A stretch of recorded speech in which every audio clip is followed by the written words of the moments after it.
গত 14 জুলাই ভোর ৬টা ৫০ মিনিটে টার্কিশ এয়ারলাইন্সে দেশ ছাড়েন নারায়ণগঞ্জ ২ আসনের সংসদ সদস্য ও জাতীয় সংসদের সাবেক হুইপ নজরুল ইসলাম বাবু। ওই দিন বেলা ২টায় থাই এয়ারওয়েজের TG322 ফ্লাইটে ব্যাংকক যান কুষ্টিয়া ২ আসনের সংসদ সদস্য মোহাম্মদ কামরুল আরেফিন। একই বিমানে ব্যাংককের উদ্দেশ্যে পালিয়ে যান সাবেক স্বাস্থ্যমন্ত্রী ও মানিকগঞ্জ ২ আসনের সংসদ সদস্য দেওয়ান জাহিদ আহমেদ মালেক। ১৫ জুলাই রাত ১২টা ১৭ মিনিটে সিঙ্গাপুর এয়ারলাইন্সের SQ447 ফ্লাইটে সিঙ্গাপুরের উদ্দেশ্যে দেশ ছাড়েন ফরিদপুর ৪ আসনের সংসদ সদস্য মুজিবুর রহমান চৌধুরী নিক্সন। একই ফ্লাইটে আরও পালান দিনাজপুর ৬ আসনের শিবলি সাদিক, টাঙ্গাইল ৫ আসনের মোহাম্মদ সানোয়ার হোসেন ও নাটোর ২ আসনের সংসদ সদস্য শফিকুল ইসলাম শিমুল। এদিন সকালে ৭টা ৩৯ মিনিটে বিমান বাংলাদেশের BG391 ফ্লাইটে কলকাতা পাড়ি জমান ঢাকা ৫ আসনের সংসদ সদস্য মশিউর রহমান মোল্লা সজল। ১৬ জুলাই বেলা ১১টা ৩৭ মিনিটে এমিরেটস এয়ারলাইন্সে দুবাই পালান সাবেক রেলমন্ত্রী ও কুমিল্লা ১১ আসনের MP মুজিবুল হক। ওই দিন বেলা ১২টা ৫ মিনিটে বাংলাদেশ বিমান BG308 ফ্লাইটে ম্যানচেস্টারের উদ্দেশ্যে দেশ ছাড়েন ঢাকা ১৬ আসনের মোহাম্মদ ইলিয়াস উদ্দিন মোল্লা। বেলা ১১টা ২৬ মিনিটে বিমানের BG315 ফ্লাইটে মালয়েশিয়া পালান সাবেক গণশিক্ষা প্রতিমন্ত্রী রুমানা আলী। ১৭ জুলাই রাত ২:৩০টায় ক্যাথে এয়ারলাইন্সে হংকং যান ব্রাহ্মণবাড়িয়া ৫ আসনের সংসদ সদস্য ফাইজুর রহমান। একই তারিখে রাত ১১টা ৫০ মিনিটে চায়না সাউদার্ন এয়ারলাইন্সে চীনের গুয়াংজুর উদ্দেশ্যে দেশ ছাড়েন কুমিল্লা ৮ আসনের আবু জাফর মোহাম্মদ শফিউদ্দিন। রাত ১১টা ৫৫ মিনিটে সিঙ্গাপুর এয়ারলাইন্সে সিঙ্গাপুর পালান ময়মনসিংহ ৮ আসনের মাহমুদুল হাসান সুমন। ১৮ জুলাই সকাল ৮টা ৩০ মিনিটে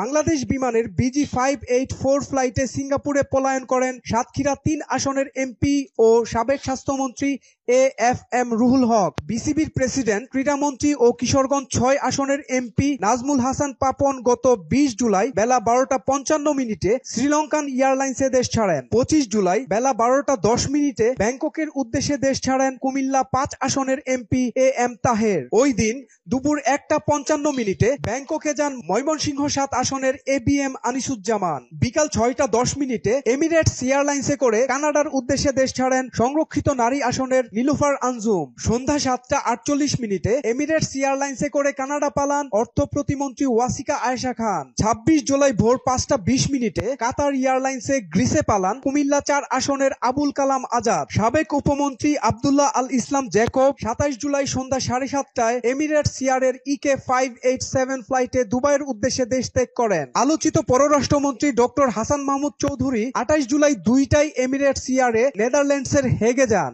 তিনি আবার ৩ আগস্ট ফেরত আসেন বলে সূত্র জানায়। গতকাল হযরত শাহজালাল বিমানবন্দর দিয়ে দেশ ত্যাগের সময় তাকে আটক করা হয় বলে কোন সংবাদ মাধ্যমে খবর আসে। ওই দিন রাত ১০:৩০টায় US বাংলার BS307 ফ্লাইটে সিঙ্গাপুরে যান কুমিল্লা ৩ আসনের সংসদ সদস্য জাহাঙ্গীর আলম। ২৯ জুলাই বেলা ১১টা ১০ মিনিটে এমিরেটসে তেহরান যান সাবেক বাণিজ্য প্রতিমন্ত্রী আহসানুল ইসলাম টিটু। ওই দিনে বিকেল ৩টা ৪০ মিনিটে নভোএয়ারে কলকাতা যান যশোর ৩ আসনের কাজী নাবিল আহমেদ। একই দিনে বিকাল ৫টা ৫০ মিনিটে বিমানের BG337 ফ্লাইটে মদিনা যান বগুড়া ৫ আসনের মোহাম্মদ মুজিবুর রহমান মজনু। ৩১ জুলাই বেলা ২টায় এমিরেটস এয়ারলাইন্সে নিউ ইয়র্ক যান ঢাকা ১৮ আসনের খসরু চৌধুরী। এদিন দুপুর ১টা ১৬ মিনিটে বাংলাদেশ বিমানের BG397 ফ্লাইটে দিল্লি পাড়ি দেন শরীয়তপুর ৩ আসনের নাহিম রাজ্জাক। ২ আগস্ট সন্ধ্যা ৭টা ২৩ মিনিটে টার্কিশ এয়ারের TK713 ফ্লাইটে ইস্তাম্বুল যান ঝিনাইদহ ২ আসনের নাসের শাহরিয়ার জাহিদি।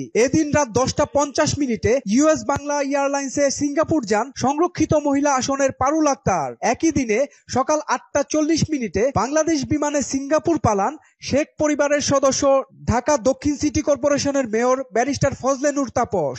এদিন সকাল ১০টা ১৬ মিনিটে ভিস্টারা এয়ারে দেশ ছাড়েন জাতীয় পার্টির নেতা ঢাকা ৪ আসনের সাবেক MP সৈয়দ আবু হোসেন বাবলা। একই দিন সকাল ৮টা ৩০ মিনিটে বাংলাদেশ বিমানের BG584 ফ্লাইটে সিঙ্গাপুরের উদ্দেশ্যে দেশ ছাড়েন সাবেক অর্থমন্ত্রী আবুল হাসান মাহমুদ আলী। ৪ আগস্ট বেলা ১২টায় বাংলাদেশ বিমানে ঢাকা ছাড়েন নেত্রকোনা ৪ আসনের সাজ্জাদুল হাসান। ৫ আগস্ট রাত ১২টায় সিঙ্গাপুর এয়ারে সিঙ্গাপুর গেছেন সাবেক অর্থমন্ত্রী আ.হ.ম মোস্তফা কামাল। একই দিন রাত ২টা ৩৫ মিনিটে মালয়েশিয়ান এয়ারলাইন্সে মালয়েশিয়া যান সাবেক প্রতিমন্ত্রী তারানা হালিম। সোহেল মাহমুদ, দৈনিক নতুন সময়, ঢাকা।